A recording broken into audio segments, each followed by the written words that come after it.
condales de nuestro antiguo prelado. El obispo justo anterior al saqueo, que es de 1587 a 1596, luego es Maximiliano de Austria. Y claro, es que este hombre fue un prelado a las órdenes de su majestad Felipe II y Felipe III y Felipe IV de España, y fue luego virrey de Nápoles. Entonces me tuve que ir a Nápoles, como ha dicho Juan Manuel García Cubillana, y estuve investigando allí, y me tuve que ir luego al Vaticano a encontrar esa documentación. Y estuve viendo por qué está ahí. Bien, ¿por qué se llama secreto? Y el término secreto, olvidémonos de códigos Da Vinci, olvidémonos de Dan Brown y de todas estas tonterías que no tienen ninguna base ni rigor histórico. El término secreto proviene de secretario. Si ustedes tienen un secretario, es el que le guarda su secretaría y sus secretos más íntimos.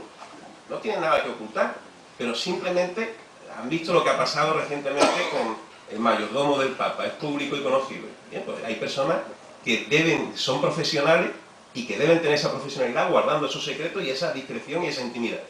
Y por eso, ahí es donde está lo que generaba esa secretaría. Es por eso, esa secretaría de esos que generaban esos archivos, fueron configurando ese archivo secreto vaticano.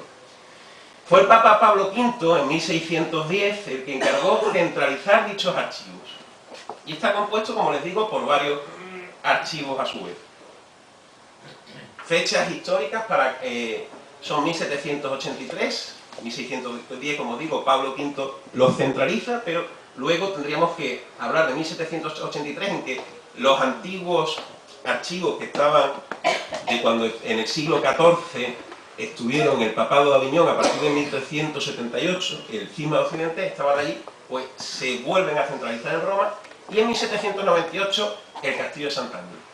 También han sufrido cierto expolio estos archivos por Napoleón, tanto que lo conocemos aquí en San Fernando, pues Napoleón desgraciadamente llevó al Papa Pío VII, cautivo a Francia, y también los archivos se los llevó, y fueron devueltos cuando finalizó las guerras napoleónicas en 1815-17, fueron devueltos a Roma, pero hubo cierta pérdida de documentos. Será ya el Papa León XIII el que los abra a la investigación. Será en 1881, ya en los registros sabemos que hay varios documentos que podemos, y hay registros de investigadores. Entre ellos son algunos alemanes, recuerdo como Ludwig von Pastor, uno de la historiografía germánica de finales del 19, consultó estos archivos. Yo les he traído porque hay películas como la de que ya les digo, Ángeles y Demonios, el Código Da Vinci, que no revelan la realidad del archivo, pero sí hay un documental que se hizo, que voy a poner, desde una exposición que fue Lux in Arcana, que se clausuró el 9 de septiembre de este año, y donde sí se ve esos 85 kilómetros, parte de esos 85 kilómetros donde encontramos documentación de la isla de León.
como ven es impresionante. Las personas que ven ahí son investigadores del archivo, han visto también a uno de los eclesiásticos, y les voy a poner algunas de las imágenes de la sala de índices.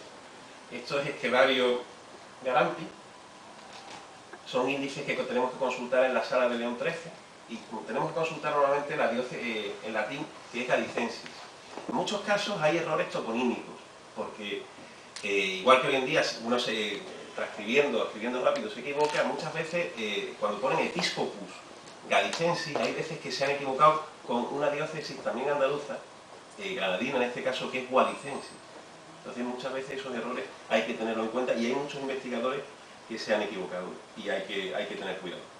Esta es la sala también, fíjense, entre los pergaminos, ahí se puede, el pergamino grande que han visto es el de los templarios, la absolución de los templarios por el Papa, y han visto también otro, Galileo Galilei, el proceso, está todo ahí. Esta es la sala de índices que aquí tenemos, y aquí está la sala de estudio. Para entrar, primeramente hay que pasar lo que es la gendarmería, entras por la vía de Octaviano, pues, ya pasas lo que es el primer control de policía, ya te dan una llave, dejas las cosas y ya subes a la sala de investigadores, donde te asignan un pupitre. Fíjense, los sellos, hay documentación interesantísima. Bueno, a día de hoy, 2012, solo se pueden consultar fondos hasta el año 1939. El archivo secreto vaticano hasta ese momento. A partir de ese momento ya es el archivo secreto vaticano. Pocas personas, algo con permisos especiales se puede entrar, y algo les daré, pero yo hablaré sobre todo hasta 1939, además también por preservar, digámosle, la actualidad. No, se va a abrir dentro de poco. Esa fecha de 1939 es final del pontificado de Pío XII. Pío XII es desde 1922 a 1939, fue Eugenio Pacelli. Pues Eugenio Pacelli fue un gran papa y se está cada vez más descubriendo. Y ahora van a abrir lo que es desde 1932 a 1945, lo abrirán dentro de un par de años, según ha comentado el prefecto, a partir de 2014, para ver lo que es la Segunda Guerra Mundial. Yo estoy yendo a investigar a Auschwitz, Birkenau también, y los propios judíos reconocen la labor de la Iglesia Católica durante la Segunda Guerra Mundial. San Maximilián de Kolbe, San Edwin Stein, sería larguísimo enumerar los nombres. Bien, vamos a ver. Aquí tienen la sigilografía, fíjense, los pasillos. Esta es la sala de estudios, por aquí se entra. ¿No? Si se equivocan pidiendo un documento, tienen que esperar casi el día siguiente.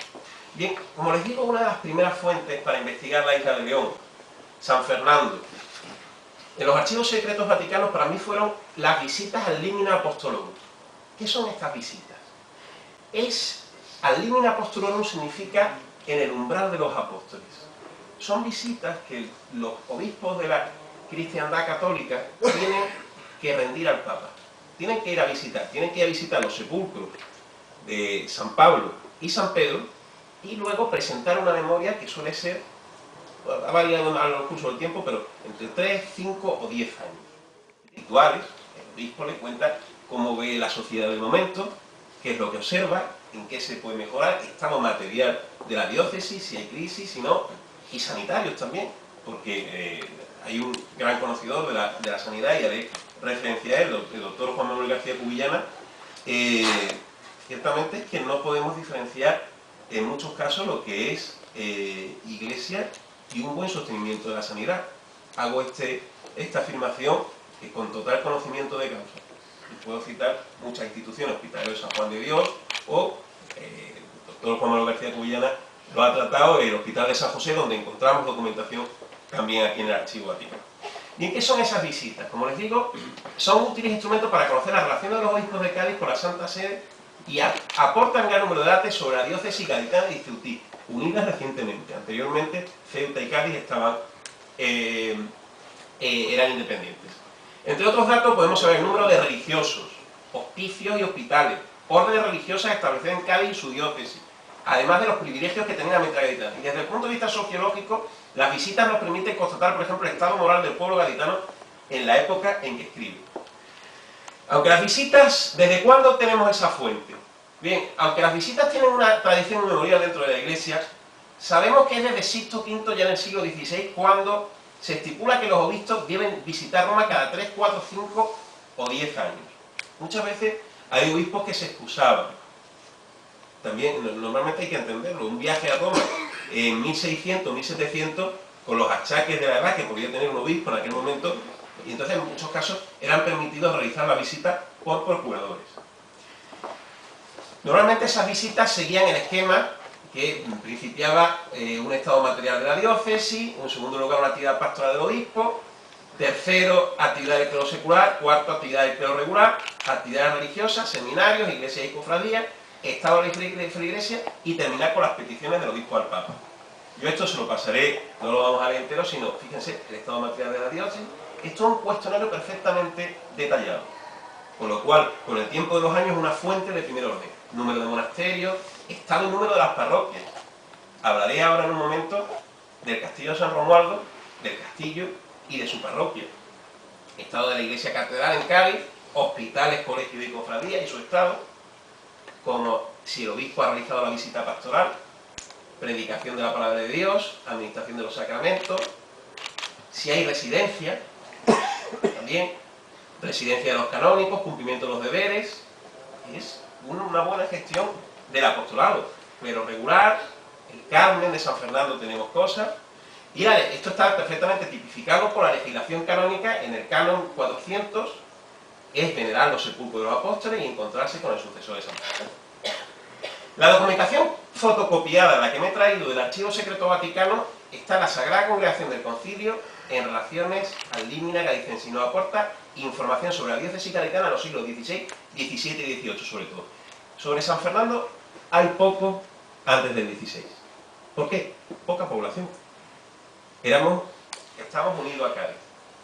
Pero a partir del XVI ya podemos ir encontrando más documentación. Su cronología abarca desde el obispo de Cádiz, Antonio Zapata, hasta nuestros días en el siglo XXI. Se sigue haciendo visitas al Límina. Las del cardenal obispo Antonio Zapata y Cisneros es de 1594. Y tenemos otra de Maximiliano de Austria, que era el miembro de la Casa Real, que es de 1596 a 1602. Y data de 1597. Fíjense, una radiografía antes y después del saqueo del conde de Cese. Es que es de primera mano. La del siglo XVII, obispo Suárez Figueroa, la tenemos en 1604, ahora les pondré fotocopias, y de 1609. La de Juan de Cuenca, en 1613, el obispo Plácido Pacheco, que es 3 años después de otro intento, esta vez no consumado, de ataque inglés, y la de Domingo Cano de Haro, en 1635. De Francisco Guerra tenemos 3 visitas al Límina, 1645, 51 y 55. Este hombre ha sido, una de ellas, 2 de ellas son inéditas, una ha sido publicada en el Boletín del Obispado en 1978 por el defensor Chamizo de la Rubia, que fue el defensor del pueblo andaluz, es un buen historiador de la Iglesia y publicó una, pero las otras están inéditas.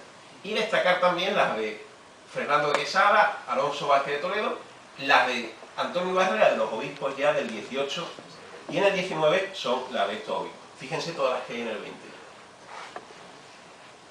Interesantísimas de todos los obispos que ha tenido Cádiz. Seguramente, ustedes recordarán, porque yo les llamo los 3 Antonios. En nuestras generaciones, desde el año 1962 en adelante, Antonio Ñoveros entra en 1964. Es Antonio Ñoveros, Antonio Dorado y Antonio Ceballos. Ahora es el obispo Rafael Zornoza, que también presentará en su momento su visita al Límina. Pero tienen aquí toda la documentación de la diócesis de Cádiz.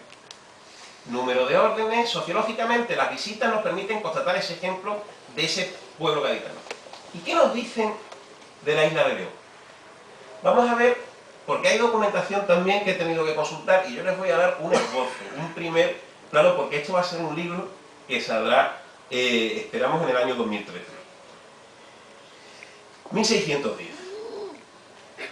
A principios del siglo XVII. Ya les he dicho que en la Edad Media, recuerden que el puente de Zuazo se llama de Zuazo porque por lógica toponímica era la isla de los Zuazos. Pues en la isla que llaman de León, dice la visita al límite. ¿Qué es del duque de Arcos? Hay un beneficio rural que, como no tiene población, sino heredades de viña, se sirve en una capilla que está dentro del castillo. 7 de julio de 1610. Yo, cuando estaba en Italia, consulté un magnífico libro, tengo que decir, realizado con la colaboración de esta Real Academia, que es el libro de Fernando Mossi, tengo que hablar excelente de él, y habla de las posibilidades, en una de sus páginas, del Archivo Secreto Vaticano. Efectivamente, aquí están. Y complementa, la que en ningún caso sustituye, sino complementa la labor que ha hecho este magnífico historiador isleño. Y habla de, él cita la visita de una de las visitas de Fray Francisco Guerra, pero estas todavía están inéditas y aquí se las digo, están como les digo, en esa relación visitas al límite en el folio 42 vuelto. Este duque de Arcos, al que se refiere el documento del Archivo Secreto Vaticano, no es otro que don Rodrigo Ponce de León, señor de la isla de León, entre 1573 y 1630. Martín de Echaide era su alcaide, aquí de don Rodrigo. Después encontramos allí mucha toponimia referida al castillo sobre San Joaquín, que era digamos, hubo varios duques de Arcos que se llamaban Joaquín. De viñas, y se sirve en una ermita o capilla que está dentro de un castillo que hay en dicha isla. No hablan, no hay un nombre del castillo, y eso lo dice muy correctamente Fernando Mossi. El castillo de la isla que llaman de León, el castillo no se dice San Romualdo, como bien dice en su libro, es de época ya posterior. Esto está, como les digo, fecha 2 de septiembre de 1614. Aquí tienen los documentos, muchas veces hay que dejarse los ojos leyéndolo, y hay que utilizar, luego ampliarlos. Fíjense que hablan de Gibraltar, Tarifa, Vejer, Conil, Villa del Duque de Medina, Sidonia, y aquí tienen en la isla que llaman de León, que es del Duque de Arcos, hay un beneficio rural que, como no tiene población sino heredades de viña, se sirve en una capilla que está dentro del castillo. Fíjense. Esa documentación, cuando yo me encontraba de eso, y como isleño, la emoción que podía sentir era magnífica. Y les confieso, mantenerse allí en Roma es una ciudad cara y la investigación en España no está... Pero tuve ayuda de la Universidad CEU San Pablo, que fue la que subvencionó esta investigación. Fíjense, aquí tienen la firma del obispo, y vamos a ampliar este documento, si me dejan. Aquí está. En la isla que llaman, yo creo que podemos verlo más ampliado. Aquí. En la isla que llaman de León, que es del Duque de Arcos, hay un beneficio rural que, como no tiene población sino heredades de viña, y se sirve en una ermita o la capilla que está dentro de un castillo que hay en dicha isla. Nuevamente dicen que hay poca población. Bien, esto ocurre en la primera mitad del siglo XVII. Como les digo, demográficamente son unos datos que son impresionantes y están en estos legajos, y hay que profundizar y encontrar eso, y muchas veces, como les digo, en latín. Todos sabemos que el castillo que estamos hablando, y se refieren a ese castillo que en la actualidad lleva el nombre de esta Real Academia. Como les digo, me quiero remitir a historiadores como Fernando Mossi, que hablan en su magnífico libro sobre el castillo de San Romualdo y sobre las posibles fuentes de estos archivos secretos vaticanos, y efectivamente esta documentación nos aporta, yo les estoy dando algunos datos, otros saldrán en el libro, bastante documentación demográfica sobre las poblaciones. Yo quiero citar también a otro magnífico historiador isleño, que fue profesor mío, que es don José Luis López Garrido, miembro de esta Real Academia, y también Miguel Ángel López Moreno, que en algún caso lo he tenido que consultar también con su magnífico libro, Él es químico, de la heredad de don Fadrique. Pero para la época... Al principio, como les digo, yo no tenía ni idea de italiano y tengo que aprender. Porque es que también hay documentación en italiano. Fíjense, aparece esto. En la isla que llaman de León, que es del Duque de Arcos, hay un beneficio rural que no tiene población, sino otra de viñas que se sirve en esa capilla dentro del castillo. Ahí tienen la documentación esta vez. Este obispo franciscano le dice al Papa: hay una capilla en el castillo que es la parroquial y un clérigo que es vicario y cura. Ya hay atención pastoral. Ya hay mayor concentración de población. Y sabemos que ya hay personajes de Cádiz que tienen aquí sus heredades. Como un ejemplo, familias muy conocidas en aquel momento como son los Villavicencio, los condes de Alcudia. Están aquí. Ya tienen aquí sus heredades. E incluso unos años más tarde, el obispo Juan de Islas, hay documentación allí en el Vaticano, permitirá a los carmelitas fundar el convento del Carmen, que lo tendrán aquí en el camino que venía desde el puente Zuazo. Fíjense, ya aquí se nos menciona. Anteriormente solo era Cádiz, pero ahora aquí dice la isla. La isla de León es una población de caserías, 2 leguas de Cádiz, cerca de la puente de Zuazo, una parroquia y una ayuda de parroquia. Un clérigo que es vicario y cura, que los días de fiesta 2 misas en las 2 iglesias, por estar muy distante la una de las casas. ¿Sí? Ya sabemos que hay población. Demográficamente tenemos ya esa constancia.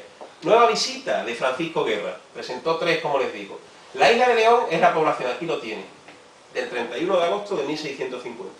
En la siguiente nos dice: la isla de León está a 2 leguas de Cádiz, entre la ciudad y la puente de Zuazo, es población de hasta 500 casas rurales.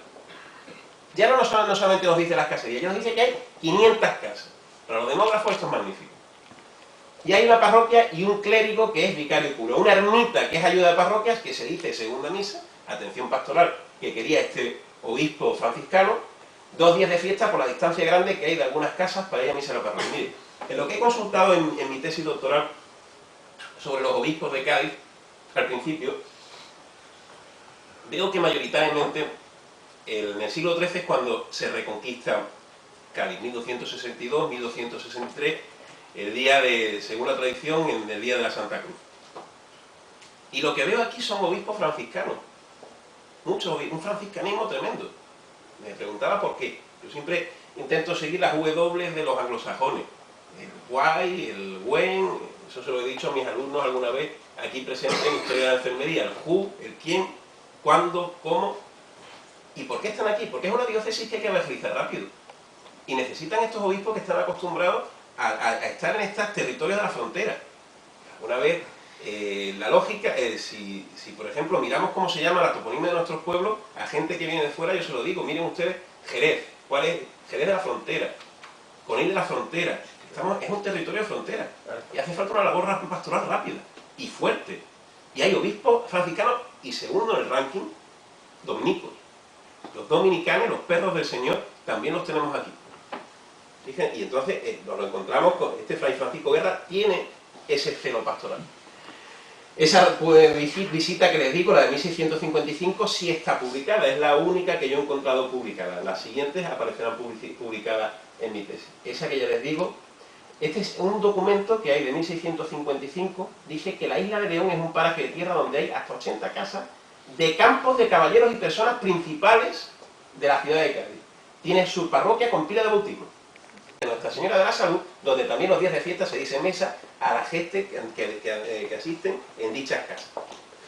En 1659 Fray Francisco Guerra no la cita, sin embargo, también igual que digo que hay documentos en que ya aparecen, pero hay visitas en que se las pasan.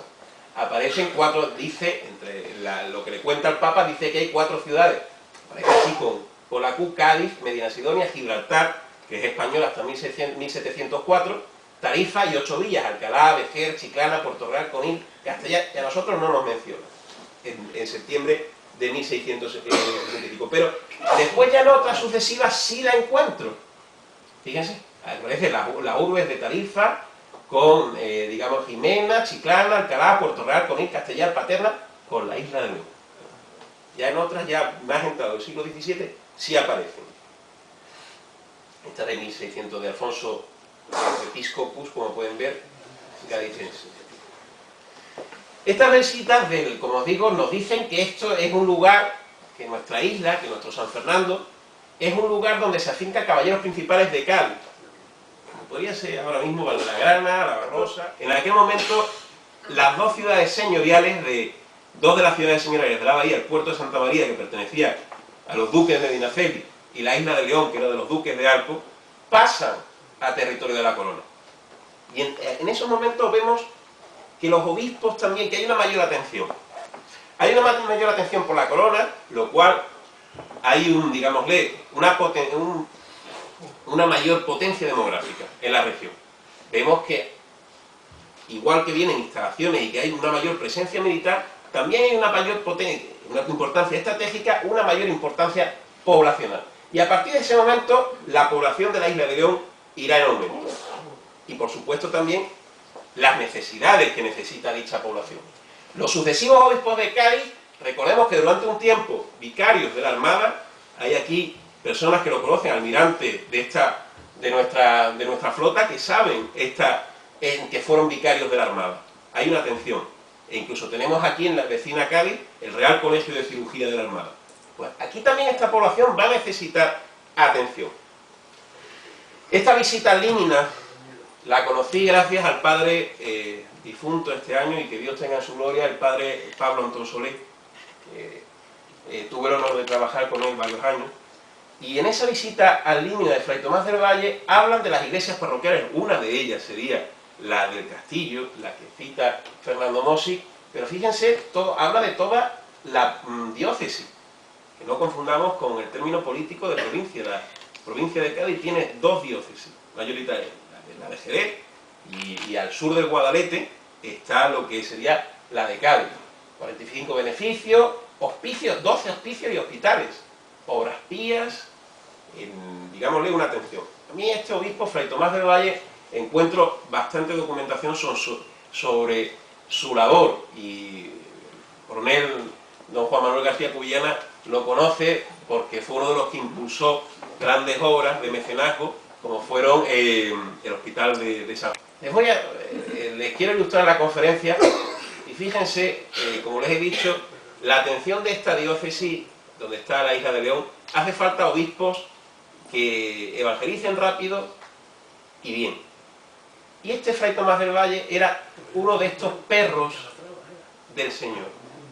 Fíjense, aquí tiene el emblema dominicano, de los dominicanes, los perros del Señor, de ahí viene, y ven cómo está con una tea, una luz iluminando el mundo.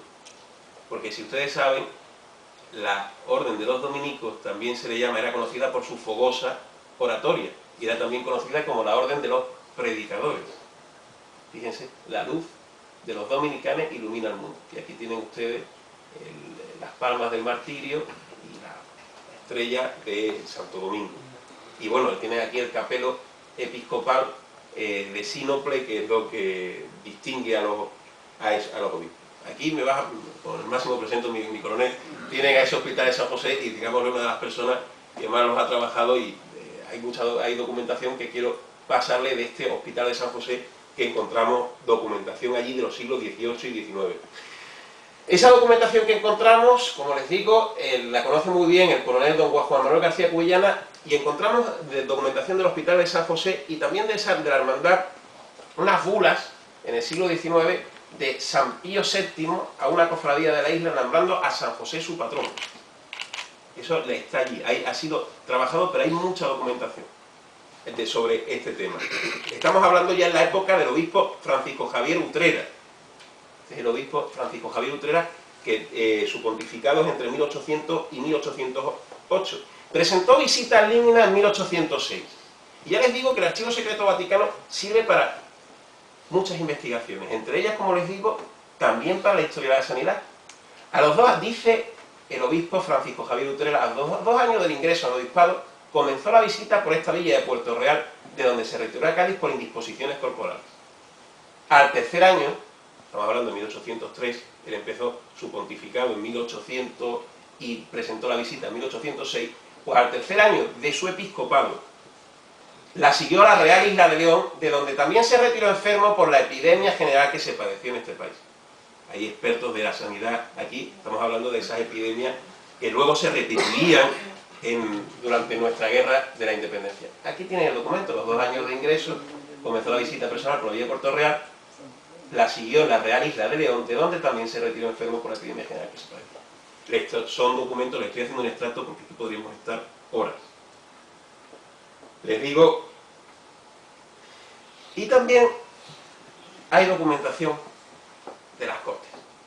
Hay documentación de las Cortes en el Archivo Secreto Vaticano. En el libro aparecerá. Aquí tenemos, vamos a ver, es que en algunos casos se ha hablado de las Cortes, y estamos terminando ya el bicentenario de la Constitución, y de estas Cortes, pues las Cortes fueron iniciadas aquí, en el cercano templo de la Iglesia Mayor, el 24 de septiembre de 1810. Dicen que más de unas Cortes parecía un conflicto. Permítanme que hable como historiador, pero es así, porque es que yo me encuentro muchos eclesiásticos. Es cerrazón estudiar a dichos eclesiásticos como un todo homogéneo. Había eclesiásticos más liberales, había eclesiásticos más conservadores, pero ¿qué quieren que les diga? Todos buscaban el bien común y la felicidad de la nación. Y yo les veo en lo que voy estudiando una honorabilidad en la mayoría de ellos impresionante.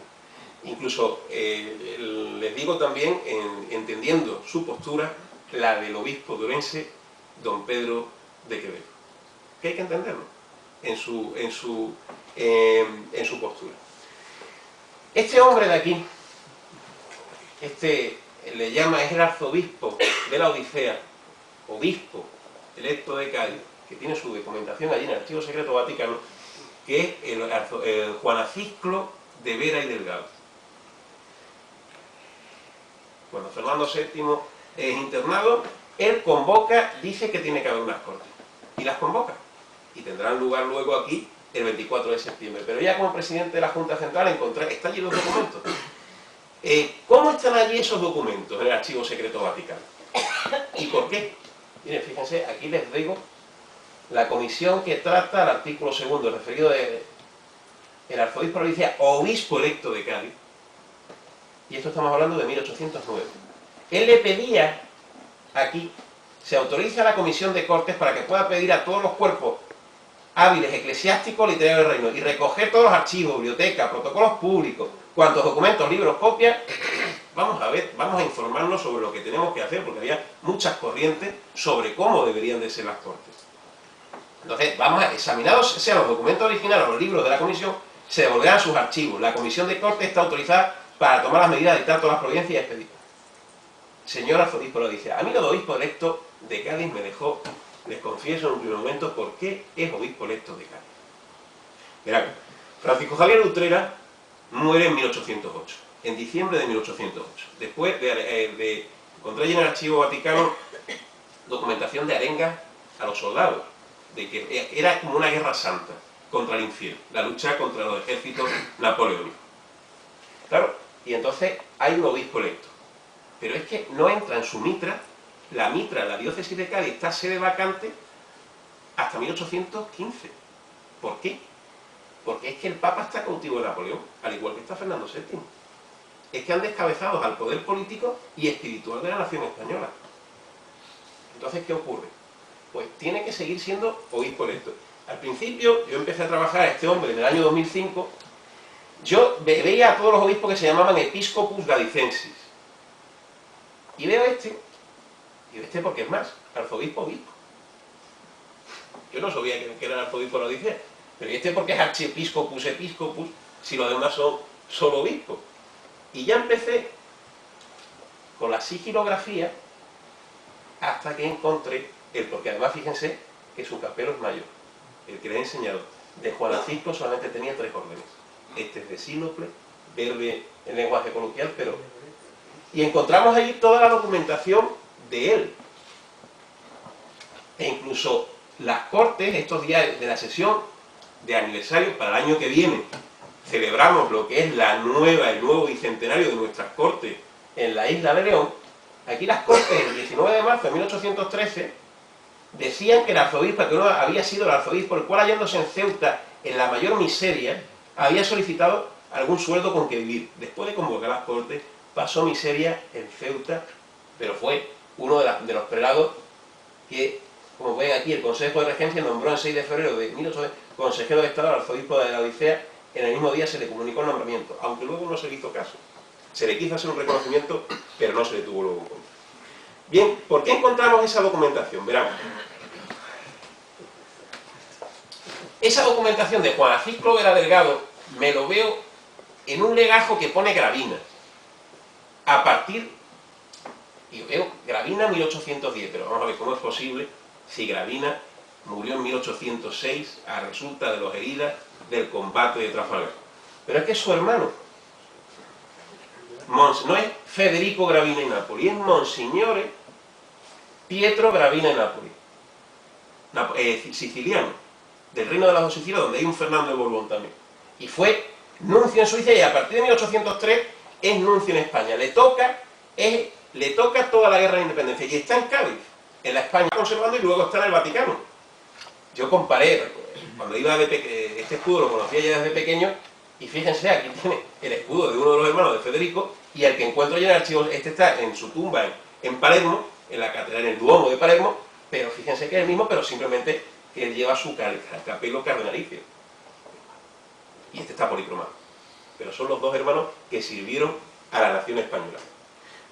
Por motivos de tiempo no puedo remitirme, pero ya lo verán en el libro, hay bastante documentación sobre toda la labor de las Cortes, sobre el tema de la Inquisición, y ya lo dije en una conferencia en el Casino Gaditano, la Inquisición fue disuelta gracias a un eclesiástico, y fue disuelta, la promueven porque no veían una utilidad en ese momento, pero es propuesto su disolución por Antonio Ruiz de Padrón, el que fue abad de Valdeorra, fue el que propuso, era canario, pero abad de Valdeorra en Orense, y propuso su disolución. Era una persona que había tratado, había estado en tertulia con Benjamin Franklin, había conocido el habla de George Washington.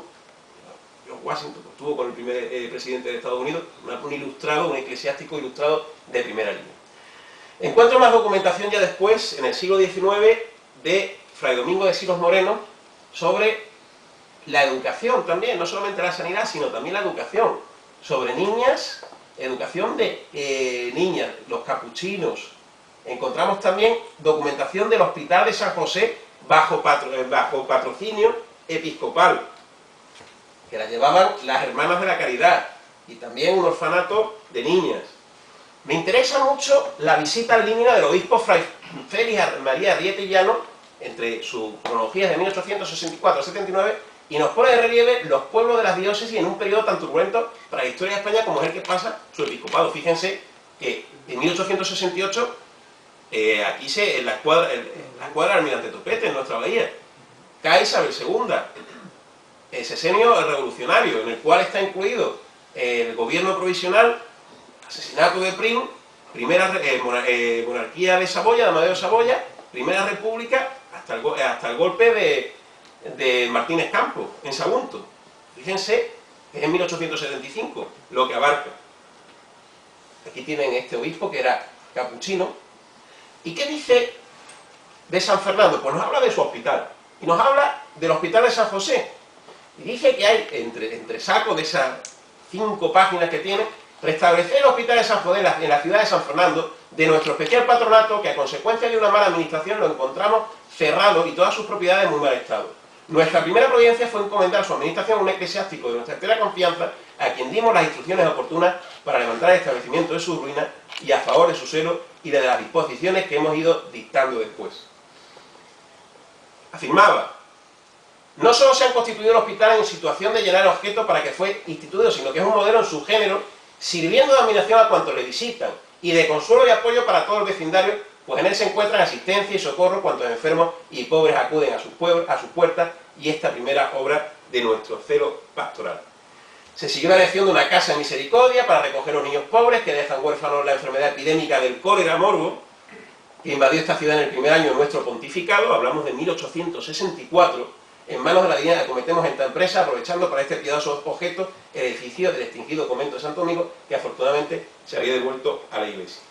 Muy considerables gastos tuvimos que hacer para poner a disposición para que pudiera servir de asilo a los huérfanos, pero gracias a la Divina Misericordia se instaló la casa con todas las comodidades posibles, y en ella se albergaron todos los niños de ambos sexos que quedaron desamparados por la muerte de sus padres, tomando a nuestro cargo su manutención y enseñanza, muchos cuidados y gastos que nos ocasiona esta obra pía. Es para el sumo consuelo ver esa posición de inocentes criaturas que nos llaman a boca llena de su Padre, salvada de la corrupción, la miseria, asistidas con esmero y bien alimentadas, vestidas, educación primaria, principios de nuestra santa y divina religión, algunas ya de ellas se encuentran ya perfectamente colocados, y nuestro propósito es sostener la casa hasta que logre igual beneficio. Fíjense. Bien, fíjense la labor que hacía en ese momento este hospital de San José, que se ha puesto en gran parte de relieve por el coronel don Juan Manuel García Cuyena. Pero el Archivo Secreto Vaticano también tiene otras fuentes, además de las visitas al Límina, como son los procesos consistoriales. Mire, los procesos consistoriales, por falta de, no le he podido poner, pero por ejemplo, Juan Francisco Vera Delgado, siempre cada vez que nombra a un obispo, la Santa Sede hace una información. ¿Quién es esta persona? No hay investigación policial ni nada por el estilo, sino ¿a quién vamos a encomendar el celo pastoral de una diócesis? Y entonces hace un cuestionario. Y para mí como investigador, esos cuestionarios son de primer orden. Porque me puede dar un análisis prosopográfico de quién es esa persona, dónde ha nacido, su genealogía, quién lo ha tratado. Y además buscan que sean personas, los testigos, que no sean parientes, con lo cual es todavía más interesante. Y tenemos un isleño muy famoso y beato, que fue el cardenal arzobispo, el beato Marcelo Spínola. Y hay documentación en el Vaticano. En el Archivo Secreto Vaticano se encuentra el proceso consistorial de su eminencia, el beato Marcelo Spínola. Sabemos que nació en San Fernando en 1835, nos dice su proceso, encontramos su curso monólogo además de datos genealógicos y sociológicos.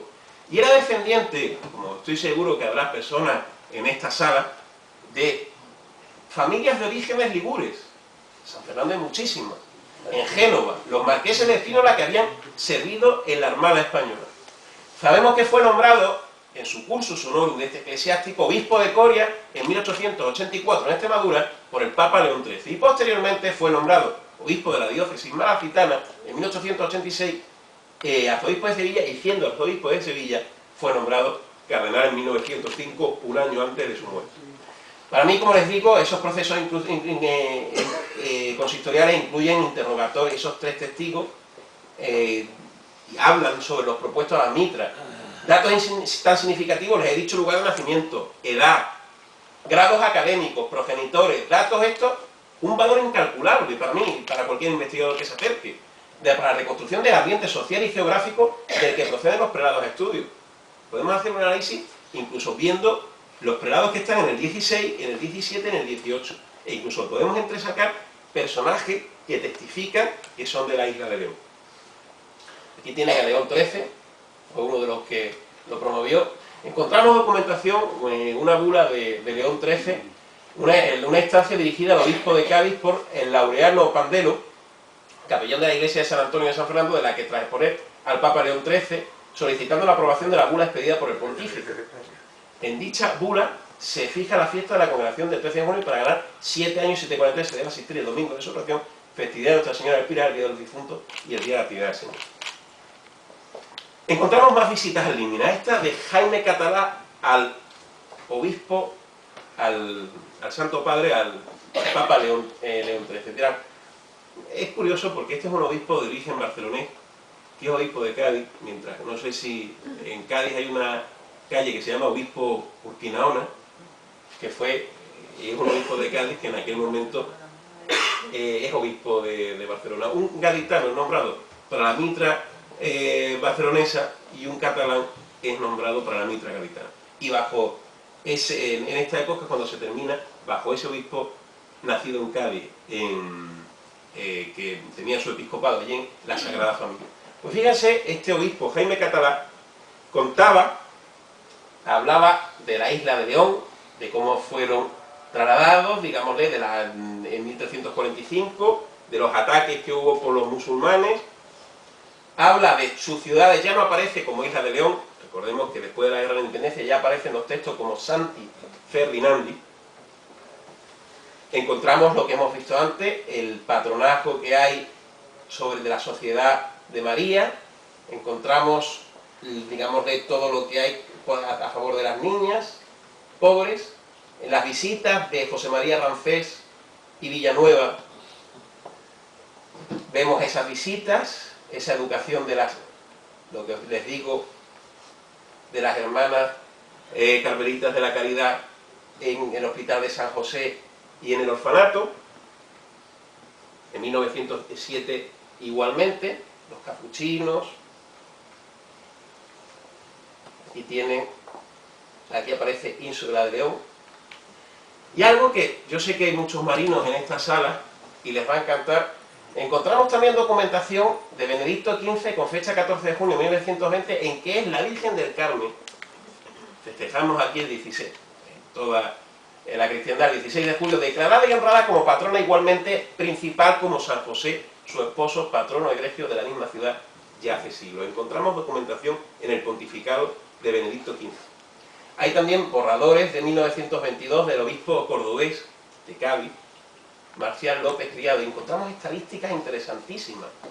Fíjense, de los carmelitas descalzos, aquí tienen, el número 3, en San Fernando. Encontramos también, aquí tenemos, María. Encontramos también personajes, a algunos les sonará, el padre Antonio Macías, párroco de la ciudad de San Fernando. También esos estudios prosopográficos que les digo que se pueden hacer a través del archivo. Y de la iglesia de San Francisco, pontificia. Encontramos en el Archivo Secreto Vaticano, ya pontificado, de Pío XII, que es de 1922 al 39, documentación de la iglesia de San Francisco. Sabemos que en dicho año, 1926, fue concedido el privilegio de iglesia agregada a la Basílica de San Pedro del Vaticano. Dicho privilegio afirma que todas las personas que visiten los 7 altares designados, desde las 12 del día 24 de diciembre hasta la noche del 25, ganaban la misma indulgencia que visitando la Basílica Vaticana. Ya les voy terminando. Encontramos documentación de la segunda mitad del 20, obispo Tomás Gutiérrez, del doctor Antonio Ñovero. El obispo Antonio Ñovero fue conocido y muy recordado porque fue el famoso caso Ñovero, ya no siendo obispo de Cádiz, ya era de Bilbao, me parece, que ya le sucedió en el 71, le fue sucedido por Antonio Dorado Soto. Pero fíjense, están ahí sus visitas al límite. Aquí tienen a Tomás Gutiérrez, que está del 43 al 64, era palentino de Villanueva de la Peña. Y encontramos aquí tienen algo. Encontramos, por ejemplo, se habla, por ponerles un ejemplo de la documentación que encontramos allí, de la compra de un terreno situado en la ciudad de San Fernando de 80.000 metros cuadrados por valor de 7 millones de pesetas, donadas al efecto por la excelentísima señora doña María del Carmen Martínez y yo para la construcción de un nuevo seminario menor con carácter de colegio reconocido. Estadísticas, hay mucha documentación, ya les voy terminando. Estadísticas de conventos, de movimientos de la iglesia, personas de relieve en la iglesia. De momento, ya por simple discreción, mi libro, y por mínima intimidad, abarcará hasta 1939. ¿No? De aquí les puedo decir,